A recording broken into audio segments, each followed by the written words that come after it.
करता हूं। समस्त अस्त्र शस्त्रों को नष्ट कर देने वाले एवं पृथ्वी के रक्षक आप इन ब्राह्मणों की रक्षा कीजिए।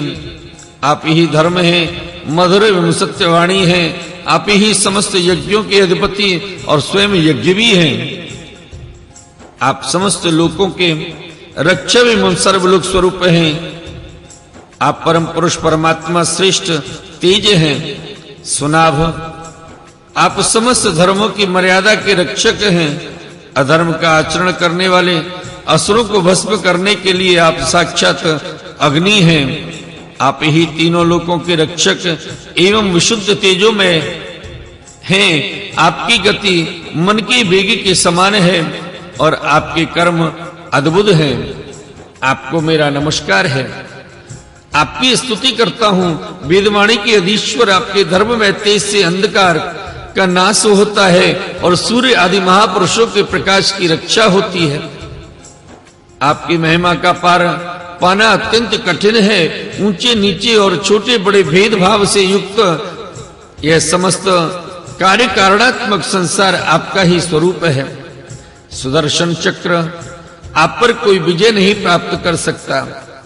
जिस समय निरंजन भगवान आपको चलाते हैं और आप दैत्य एवं दानवों की सेना में प्रवेश करते हैं, उस समय युद्ध भूमि में उनकी भुजा, उदर, जंघा, चरण और गर्दन आदि निरंतर काटते हुए आप अत्यंत शोभायमान होते हो।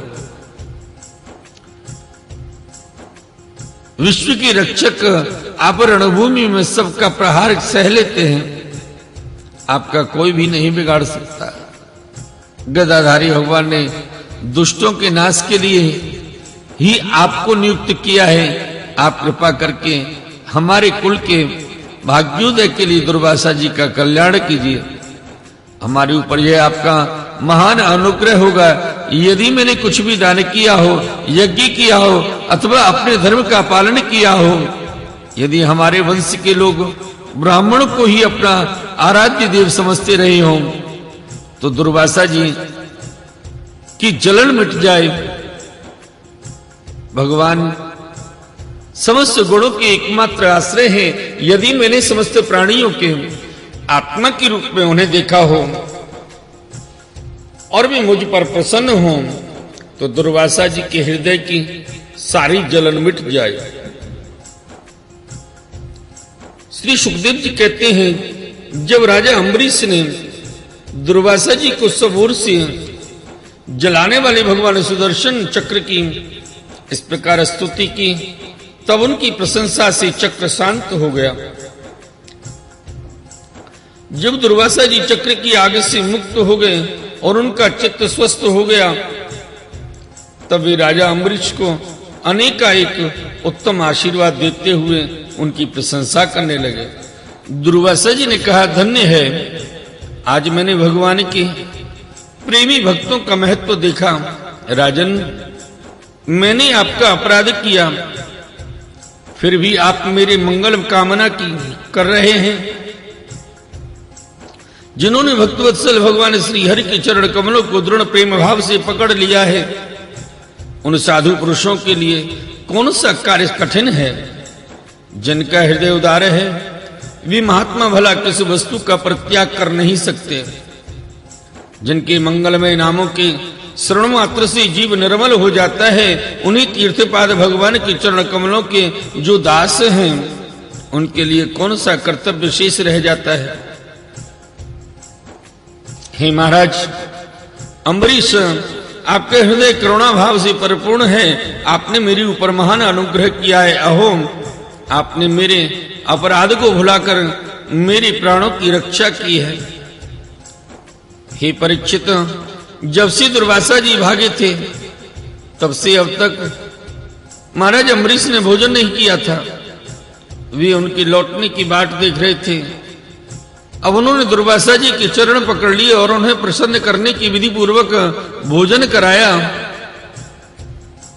महाराज अम्बरीश बड़े आदर से अतिथि के योग्य सब प्रकार की भोजन सामग्री ले आए। दुर्वासा जी भोजन करके तृप्त हो गए। अब उन्होंने आदर से कहा, राजन, अब आप भी भोजन कर लीजिए। अम्बरीश आप भगवान के परम प्रेमी भक्त हैं। आपके दर्शन, स्पर्श, बातचीत और मन को भगवान की ओर प्रवृत्त करने वाले आतिथ्य से मैं अत्यंत प्रसन्न और अनुग्रहित हुआ हूं। स्वर्ग की देवांगनाएं बार-बार आपके इसी उज्जवल चरित्र का गान करेंगी।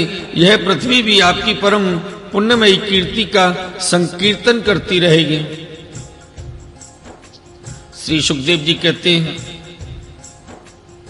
हे दुर्वासा जी ने बहुत ही संतुष्ट होकर राजा अम्बरीश के गुणों की प्रशंसा की और उसके बाद उनसे अनुमति लेकर आकाश मार्ग से उस ब्रह्मलोक की यात्रा की जो केवल निष्काम कर्म से ही प्राप्त होता है।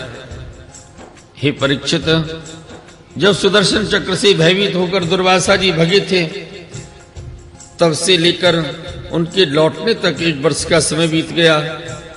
इतने दिनों तक राजा अम्बरीश उनके दर्शन की आकांक्षा से केवल जल पी कर ही रह रहे थे। जब दुर्वासा जी चले गए, तब उनके भोजन से बचे हुए अत्यंत पवित्र अन्न का उन्होंने भोजन किया। अपने कारण दुर्वासा जी का दुख में पड़ना और फिर अपनी ही प्रार्थना से उनका छूटना, इन दोनों बातों को उन्होंने अपने द्वारा होने पर भी भगवान की ही महिमा समझी। महाराज अम्बरीश में ऐसे ऐसे अनेकों गुण थे। अपने समस्त कर्मों के द्वारा ये परम ब्रह्म परमात्मा श्री भगवान में भक्ति भाव की अभिवृद्धि करते रहते थे। उस भक्ति के प्रभाव से उन्होंने ब्रह्मलोक के समस्त भोगों को नरक के समान समझा। तदंतर राजा अम्बरीश ने अपने ही समान भक्त पुरुषों पर राज्य का भार छोड़ दिया और स्वयं वे वन में चले गए। वहां भी बड़ी धीरता के साथ आत्मस्वरूप भगवान में अपना मन लगाकर गुणों के प्रभाव रूप संसार से मुक्त हो गए। हे परीक्षित, महाराज अम्बरीश का यह परम पवित्र आख्यान है। जो इसका संकीर्तन और स्मरण करता है वह भगवान का भक्त हो जाता है। बोली श्रीमद्भागवत महापुराण की जय। आइए भक्त वृंदो, श्रीमद्भागवत महापुराण के 9वें स्कंद में 6ठे अध्याय इक्ष्वाकु की वंश का वर्णन मांधाता और सौभरी ऋषि की कथा का श्रवण करें। श्री सुखदेव जी कहते हैं, परीक्षित, अम्बरीश के 3 पुत्र थे, विरूप, केतुमान और शंभु। विरूप से प्रषदश्व और उसका पुत्र रथितर हुआ। रथितर संतानहीन था।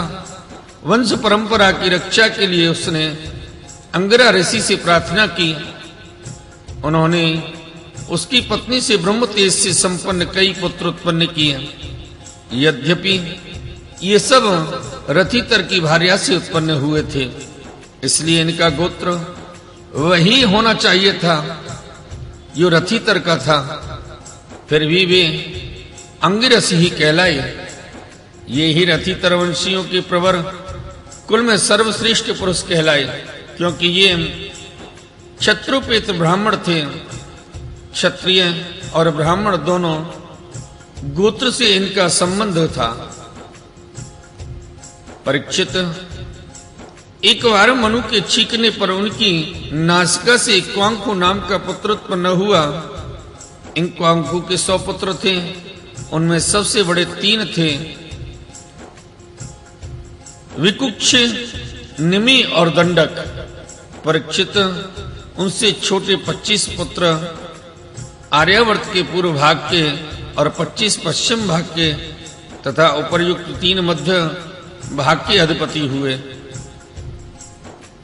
शेष 47 दक्षिण आदि अन्य प्रांतों के अधिपति हुए। एक बार राजा इक्ष्वाकु ने अष्टका श्राद्ध के समय अपने बड़े पुत्र को आज्ञा दी, हे विकुक्षे, शीघ्र ही जाकर श्राद्ध के योग्य पवित्र पशुओं का मांस लाओ। वीर विकुक्ष ने बहुत अच्छा कहकर वन की यात्रा की। वहां उसने श्राद्ध के योग्य बहुत से पशुओं का शिकार किया। वह थक तो गया ही था, भूख भी लगाई थी, इसलिए यह बात भूल गया कि श्राद्ध के लिए मारे हुए पशुओं को स्वयं नहीं खाना चाहिए। उसने एक खरगोश खा लिया।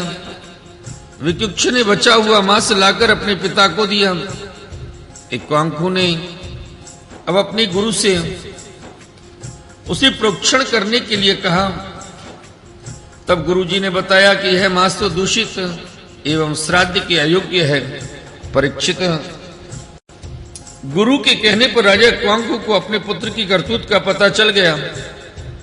उन्होंने शास्त्रीय विधि का उल्लंघन करने वाले पुत्र को क्रोधवश अपने देश से निकाल दिया। तदंतर राजा इक्ष्वाकु ने अपने गुरुदेव वशिष्ठ से ज्ञान विषयक चर्चा की। फिर योग के द्वारा शरीर का परित्याग करके उन्होंने परम पद प्राप्त किया। पिता का देहांत हो जाने पर विकुक्षी अपनी राजधानी में लौट आया।